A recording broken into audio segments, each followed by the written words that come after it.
વડાપ્રધાન નરેન્દ્ર મોદીએ તેમના સંસદીય ક્ષેત્ર વારાણસીની મુલાકાત લીધી હતી, જ્યાં તેમણે ₹2000 કરોડથી વધુના વિકાસ કાર્યોનું ઉદ્ઘાટન અને ખાતમુહૂર્ત કર્યું।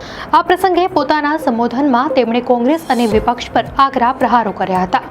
પીએમ મોદીએ ઓપરેશન સિંદૂરની સફળતા પર વાત કરતા કહ્યું કે ભારત પર હુમલો કરનાર કોઈ પણ વ્યક્તિ પાતાળમાં પણ બચી નહીં શકે। पहलगाम में आतंकी हमला हुआ था।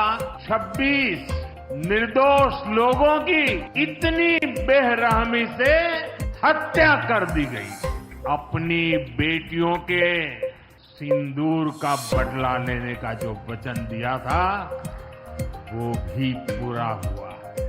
તેમણે કોંગ્રેસ પર નિશાન સાધતા કહ્યું કે આ પાર્ટી અને તેના મિત્રો એ વાત પચાવી શકતા નથી કે ભારતે પાકિસ્તાનના આતંકવાદી ઠેકાણાઓને નષ્ટ કરી દીધા છે। આર્થિક મોરચે પીએમ મોદીએ દાવો કર્યો કે ભારત ટૂંક સમયમાં વિશ્વની ત્રીજી સૌથી મોટી અર્થવ્યવસ્થા બનવા જઈ રહ્યું છે। તેમણે દેશના નાગરિકોને ભારતમાં બનેલી વસ્તુઓનો જ ઉપયોગ કરવા પર ભાર મૂક્યો, જેથી દેશના આર્થિક હિતોનું રક્ષણ થઈ શકે। તેમણે જણાવ્યું કે હાલની વૈશ્વિક અસ્થિરતાના સમયમાં ભારતે તેના આર્થિક હિતો પ્રત્યે સતર્ક રહેવું જરૂરી છે। દર્શક મિત્રો, આવી જ ટ્રેન્ડિંગ ન્યૂઝ માટે તલોક સત્તા ચેનલને સબસ્ક્રાઇબ કરો।